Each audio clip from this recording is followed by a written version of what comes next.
की सबसे बड़ी खबर यह है कि महाकुंभ मेले के पहले ही दिन 1.5 करोड़ से ज्यादा लोगों ने प्रयागराज के संगम में आस्था की डुबकी लगाई है और यह एक नया वर्ल्ड रिकॉर्ड है। आज प्रयागराज में ऐसा जन सैलाब उमड़ा कि इस भीड़ में 3,500 लोग अपनों से बिछड़ भी गए। लेकिन बड़ी बात और अच्छी बात यह है कि सरकार ने इस तरह के केंद्र बनाए हैं जिनकी मदद से ये सभी लोग अपनों से बिछड़ने के बाद शाम तक उनसे आसानी से मिल भी गए। यानी शिकायतें तो 3,000 से ज्यादा लोगों की आई कि वो बिछड़ गए हैं, लेकिन शाम होते होते सब अपने परिवारों से मिल चुके थे। इसके अलावा आज 25 अलग अलग सेक्टर्स में 12 किलोमीटर लंबे घाटों पर श्रद्धालुओं ने महाकुंभ मेले का पहला स्नान किया और इस दौरान लगभग 60,000 जवान महाकुंभ मेले की सुरक्षा में तैनात रहे। और इसीलिए आज दुनिया भारत से 3 बातें सीख सकती है। पूरी दुनिया के लिए ये एक बहुत बड़ी केस स्टडी है। पहली बात जो दुनिया सीख सकती है भारत से वो है इवेंट मैनेजमेंट। कैसे इतने बड़े आयोजन को इतनी कुशलता के साथ उसका आयोजन किया जाता है, तो इवेंट मैनेजमेंट आज दुनिया को हमसे सीखना चाहिए। दूसरा है क्राउड मैनेजमेंट। करोड़ों लोगों की भीड़ को कैसे मैनेज किया जाता है, करोड़ों लोगों की भीड़ के लिए क्या इंफ्रास्ट्रक्चर चाहिए और कैसे उन्हें एक सिस्टम के तहत स्नान के लिए ले जाना है। ये इतना बड़ा क्राउड मैनेजमेंट जो है, भीड़ प्रबंधन, ये पूरी दुनिया को आज भारत ही सिखा सकता है। और तीसरा है इतने बड़े आयोजन की करोड़ों लोगों की सुरक्षा व्यवस्था करना। आप भी सबसे पहले यह देखिए कि जब 1.5 करोड़ लोग एक स्थान पर स्नान करने के लिए इकट्ठा होते हैं, वो भी कुछ घंटे में, लगभग 13 घंटे में 1.5 करोड़ लोग जब इकट्ठा हो जाते हैं, तो वो दृश्य कितना अभूतपूर्व होता है। दुनिया ने इससे पहले इस तरह के दृश्य कभी नहीं देखे होंगे। महाकुंभ का योग 144 वर्षों में एक बार बनता है और अगर इस बार के महाकुंभ में आपने हिस्सा नहीं लिया, यह पवित्र स्नान नहीं किया, तो यह अवसर आपके जीवन में फिर दोबारा कभी नहीं आएगा। इसलिए आपको यह बता रहे हैं कि जो महाकुंभ है, यह अवसर आपके जीवन में पहली और आखिरी बार आ रहा है। अगला महाकुंभ आज से 144 वर्ष के बाद अब वर्ष 2169 में होगा। सोचकर देखिए, 2169 में अगला महाकुंभ होगा। अब आप सोच लीजिए कि आप में से कितने लोग ऐसे होंगे जो वर्ष 2169 तक जीवित होंगे, जिनके जीवन में यह दूसरा मौका आएगा। और इसीलिए इस बार का महाकुंभ दुर्लभ भी है और बहुत खास भी है। महाकुंभ तब होता है जब 12 पूर्ण कुंभ पूरे होते हैं, और क्योंकि एक पूर्ण कुंभ 12 वर्षों में एक बार होता है, इसलिए 12 पूर्ण कुंभ को पूरा होने में 144 वर्ष लगते हैं। और इस तरह महाकुंभ 144 वर्षों में एक बार आता है। अनुमान है कि इस दुर्लभ संयोग के कारण महाकुंभ मेले में 30 जनवरी से लेकर 26 फरवरी के बीच लगभग 40 करोड़ लोग आएंगे। और इससे आप यह भी समझ सकते हैं कि हमारा सनातन धर्म कैसे लोगों को जाति और वर्ग के बंधन से निकालकर एकजुट रखने में बड़ी भूमिका निभाता है। ये जो 40 करोड़ लोगों की हम बात कर रहे हैं, अमेरिका की कुल आबादी से ज्यादा संख्या क्या है। अमेरिका की कुल आबादी 35 करोड़ के आसपास है और हमारे यहां 40 करोड़ लोग तो सिर्फ महाकुंभ में शामिल होने के लिए आ जाते हैं। आप अंदाजा लगाइए ये कितनी बड़ी बात है। और ये जो 40 करोड़ लोग आप देखेंगे अगले कुछ दिनों में, आज भी जो इन तस्वीरों में आप देख रहे हैं, क्या आप बता सकते हैं इनमें से कौन व्यक्ति किस जाति का है, किस संप्रदाय का है। इसलिए यह महाकुंभ सनातन धर्म के अनुसार हमारे समाज को जातियों से बाहर निकालकर समानता की तरफ ले जाता है। ये सारी तस्वीरें आपको दिखाने का एक मकसद यह भी है कि हमारे देश में 100 करोड़ से ज्यादा हिंदू रहते हैं जो सनातन धर्म को मानते हैं, लेकिन आज भी हमारे देश में कुछ लोग ऐसे हैं जो सनातन धर्म के सार्वजनिक प्रदर्शन पर हिचकिचाहट महसूस करते हैं। उन्हें सार्वजनिक प्रदर्शन करने पर थोड़ी सी असहजता महसूस होती है। बहुत सारे लोग हमारे देश में ऐसे हैं जो हमारी इन पुराने जमाने की पद्धतियों को अंधविश्वास कहते हैं कि वैज्ञानिक रूप से कहीं साबित नहीं होती, इस तरह की बातें करते हैं। आज उन तमाम लोगों को सनातन धर्म की ताकत दिखाने के लिए हमने आपको ये तस्वीरें दिखाई हैं। बाहर से, विदेशों से, पश्चिमी देशों से, जिन्हें हमारे देश के बहुत सारे लोग फॉलो करना चाहते हैं, पश्चिमी देशों जैसा बनना चाहते हैं, उनके समाज जैसा बनना चाहते हैं, उन्हें हम ये बताना चाहते हैं कि देखिए सनातन धर्म में कितनी ताकत है कि पूरी दुनिया से लोग यहां पर आते हैं मोक्ष की प्राप्ति के लिए।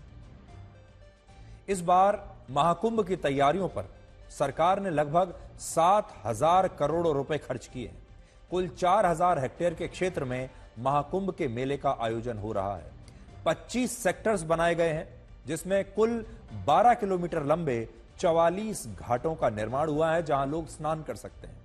संगम क्षेत्र में 30 तैरने वाले फ्लोटिंग ब्रिज या तैरने वाले पुल बनाए गए हैं। कुल 450 किलोमीटर की अस्थायी सड़कें बनाई गई हैं। 67,000 स्ट्रीट लाइट्स लगाई गई हैं। 1.5 लाख शौचालय बनाए गए हैं और मेले के क्षेत्र में कुल मिलाकर 55 पुलिस स्टेशन बनाए गए हैं और कुल 45,000 पुलिस कर्मियों को वहां पर तैनात किया गया है सुरक्षा के लिए। 3,000 से ज्यादा कैमरे लगाए गए हैं और अनुमान है कि इस बार 60 से ज्यादा देशों के लोग महाकुंभ में स्नान करने के लिए यहां पर आ सकते हैं। अब हम आपको यह बताएंगे कि भारत जैसे देश में क्या गाय से भी किसी को नफरत हो सकती है? गाय से भी क्या किसी को परेशानी हो सकती है? बेंगलुरु में 12 जनवरी को एक व्यक्ति ने बड़ी बेरहमी से 3 गायों के थन काट दिए। इस घटना के बाद जब ये सभी गाय दर्द से कराहने लगी, तब इस शोर से वहां पर स्थानीय लोग इकट्ठा हुए। उन्होंने गायों को तड़पते हुए देखा और फिर वो इन गायों को अस्पताल लेकर गए। वहां के लोगों का कहना है कि वो हैरान है कि कोई गायों से भी इतनी नफरत कर सकता है कि उन्हें इतना दर्द दे दे।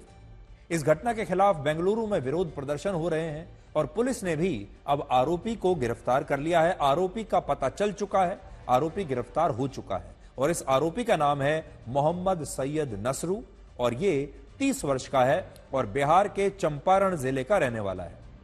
पुलिस का कहना है कि जिस वक्त इसने इन गायों के खिलाफ ये हिंसा की, क्रूरता की, उस समय ये नशे की हालत में था।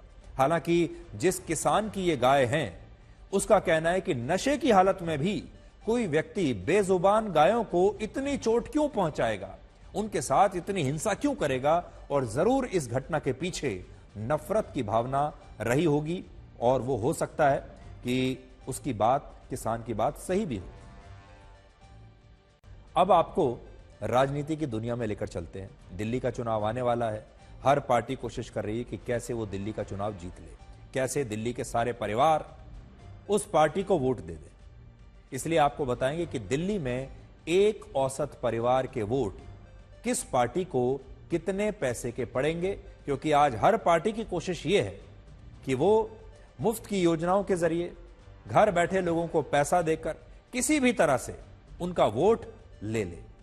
अब तक आप यही सुनते थे कि भारत दुनिया का सबसे बड़ा लोकतंत्र है, लेकिन आज से आप ये सुनने की भी आदत डाल लीजिए कि भारत दुनिया का एकमात्र ऐसा लोकतंत्र है जहां वोटों को कानूनी तरीके से खरीदा भी जाने लगा है। इस समय दिल्ली के विधानसभा चुनाव में मुफ्त की रेवड़ियां बांटने की होड़ लगी हुई है। कांग्रेस ने एक नया ऐलान किया है कि वो दिल्ली में बेरोजगार युवाओं के लिए युवा उड़ान योजना लागू करेगी। इस युवा उड़ान योजना के तहत पढ़े लिखे बेरोजगार युवाओं को 1 साल की इंटर्नशिप का मौका मिलेगा और कांग्रेस उन्हें हर महीने 8,500 रुपए का एक आर्थिक भत्ता देगी। दिल्ली में 15 से 29 साल के लगभग 58 लाख युवा हैं और दिल्ली के पढ़े लिखे युवाओं में बेरोजगारी की जो दर है वो सिर्फ 2% है। सबसे कम बेरोजगारी की दर अगर कहीं देखी जाएगी युवाओं में तो वो दिल्ली है और दिल्ली में सबसे कम बेरोजगारी दरों में से एक है। और अभी ये योजना जो है इन्हीं युवाओं के लिए लागू होगी जो पढ़े लिखे हैं लेकिन बेरोजगार हैं। इसके अलावा कांग्रेस हर महिला को हर महीने 2,500 रुपए देने का वादा कर चुकी है। मुफ्त बिजली, मुफ्त पानी और हर परिवार को 25 लाख रुपए का हेल्थ इंश्योरेंस कवर देने का वादा भी कांग्रेस कर रही है। यह तो कांग्रेस का वादा है। अब देखिए आम आदमी पार्टी क्या कर रही है। आम आदमी पार्टी ने भी हर महिला को दिल्ली की हर महीने 2,100 रुपए देने का वादा किया है। तो कांग्रेस 2,500 दे रही है, आम आदमी पार्टी 2,100 रुपए दे रही है। आम आदमी पार्टी भी मुफ्त बिजली दे रही है, मुफ्त पानी, बसों में यात्रा की मुफ्त सुविधा दे रही है और आगे भी ये सारी सुविधाएं जारी रहेंगी। और उसने ये भी कहा है कि आम आदमी पार्टी मुफ्त तीर्थ यात्रा कराने की योजना को भी जारी रखेगी, जो बुजुर्गों को तीर्थ यात्रा कराई जा रही है। बीजेपी ने भी ऐलान किया है कि वो दिल्ली में चल रही आम आदमी पार्टी की इन सारी मुफ्त की योजनाओं को जारी रखेगी अगर वो सरकार में आ गई। हालांकि बीजेपी ने अभी अपनी तरफ से अपना मैनिफेस्टो जारी नहीं किया है। बीजेपी अभी सिर्फ इतना कह रही है कि केजरीवाल जो आपको दे रहे हैं हम भी देते रहेंगे, लेकिन उनके मैनिफेस्टो में कौन सी नई योजना आ जाएगी ये अभी कहा नहीं जा सकता। यानी दिल्ली में मुफ्त की रेवड़ियां बांटने की एक होड़ लगी हुई है, रेस चल रही है कांग्रेस, आम आदमी पार्टी और बीजेपी में। और लोगों से यह कहा जा रहा है कि वो अपने एक वोट के बदले में उनसे ये सारी योजनाओं का लाभ मुफ्त में ले सकते हैं।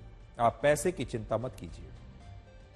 तो आज हम ये सोच रहे थे कि ये जो पार्टियां हैं सारी ये चाहती हैं कि कुछ भी करके दिल्ली का जो एक आम परिवार है उसके वोट वो हासिल कर लें, तो इसका एक हिसाब किताब भी होना चाहिए।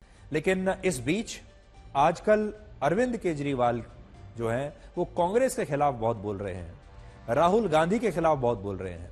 और दिल्ली में राहुल गांधी और अरविंद केजरीवाल के बीच एक नया राजनीतिक संघर्ष शुरू हो गया है। आज दिल्ली में राहुल गांधी की पहली चुनावी रैली थी जिसमें उन्होंने कहा कि अरविंद केजरीवाल और प्रधानमंत्री मोदी दोनों ही नहीं चाहते कि दलितों, पिछड़ों, आदिवासियों और अल्पसंख्यकों को उनका हक मिले। और उन्होंने यह भी कहा कि केजरीवाल कभी उद्योगपति गौतम अडानी के खिलाफ कुछ क्यों नहीं बोलते और वो हमेशा स्पष्टता से अडानी का मुद्दा देश के सामने उठाते हैं। यानी केजरीवाल, राहुल गांधी की शिकायत है कि मैं तो अडानी का मुद्दा लगातार उठा रहा हूं, लेकिन केजरीवाल अडानी के मुद्दे पर चुप है। लेकिन अब केजरीवाल ने भी राहुल गांधी के इन आरोपों पर एक जवाब दिया है। अब से थोड़ी देर पहले अरविंद केजरीवाल ने एक ट्वीट किया है और उन्होंने लिखा है कि आज राहुल गांधी दिल्ली आए, उन्होंने मुझे बहुत गालियां दी। राहुल गांधी की लड़ाई कांग्रेस बचाने की है और मेरी लड़ाई देश बचाने की है। जब केजरीवाल जी आए थे, आपको याद होगा, शीला जी की सरकार थी, आपको याद है? वो दिल्ली याद है आपको? और केजरीवाल जी आए और केजरीवाल जी ने बहुत बड़ा प्रचार किया, दिल्ली को मैं साफ कर दूंगा, भ्रष्टाचार मिटा दूंगा, पेरिस बना दूंगा। अब देखिए हुआ क्या। आप देखिए, बाहर चला नहीं जा सकता है, ऐसा पोल्यूशन है, बाहर चला नहीं जा सकता है, आधे लोग बीमार रहते हैं, कैंसर बढ़ रहा है, पोल्यूशन बढ़ता जा रहा है, महंगाई बढ़ती जा रही है। और उन्होंने कहा था कि भ्रष्टाचार को अरविंद केजरीवाल जी मिटाएंगे। अब आप बताइए, दिल्ली में अरविंद केजरीवाल जी ने भ्रष्टाचार मिटाया क्या? मिट गया। तो जैसे प्रचार नरेंद्र मोदी जी करते हैं मीडिया का, झूठे वायदे, एक के बाद एक, एक के बाद एक, एक के बाद एक झूठे वायदे, वैसे ही स्ट्रैटेजी केजरीवाल जी की है, कोई फर्क नहीं है। तो आप देखिए राजनीति में कैसे रिश्ते रातों रात बदल जाते हैं। राजनीति में ना तो कोई दोस्त है परमानेंट, ना कोई दुश्मन है और ना ही कोई सिद्धांत है। याद कीजिए, अब से कुछ महीने पहले जब देश में लोकसभा चुनाव चल रहा था, उसका चुनाव प्रचार हो रहा था, इंडिया गठबंधन बना था, अरविंद केजरीवाल जेल में थे। उस समय अरविंद केजरीवाल की पत्नी सुनीता केजरीवाल दिल्ली की एक रैली में सोनिया गांधी की बगल में बैठी थी और उस रैली में सोनिया गांधी ने सुनीता केजरीवाल को एक प्लेटफॉर्म दिया, एक जगह दी कि वो दिल्ली के लोगों तक अपनी बात पहुंचा सकें। और कांग्रेस ने अरविंद केजरीवाल का पूरा साथ दिया, सुनीता केजरीवाल का पूरा साथ दिया, मांग की कि भाई उन्हें हमारा समर्थन अरविंद केजरीवाल के साथ है, जो इस समय अभी जेल में है।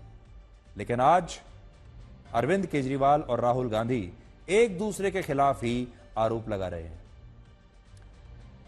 अरविंद केजरीवाल ने थोड़ी देर पहले ट्वीट किया है कि राहुल गांधी आज दिल्ली आए, उन्होंने मुझे बहुत गालियां दी। राहुल गांधी ये कह रहे हैं कि अरविंद केजरीवाल और उनकी पार्टी भ्रष्ट है। देखिए, आज राहुल गांधी जी दिल्ली आए, उन्होंने बहुत गालियां दी, पर मैं उनके बयानों पर कोई टिप्पणी नहीं करूंगा। ये टिप्पणी ही तो की है उनके बयानों पर, और क्या कर रहे हैं। लेकिन आप ये देखिए कि अगर अरविंद केजरीवाल इतने ही भ्रष्ट थे तो फिर राहुल गांधी ने लोकसभा चुनाव में उनके साथ हाथ क्यों मिलाया था? और अगर अरविंद केजरीवाल को राहुल गांधी इतने ही नापसंद थे तो दिल्ली में लोकसभा का चुनाव दोनों पार्टियों ने मिलकर क्यों लड़ा था? और 6 महीने में ही यह दोस्ती टूट गई।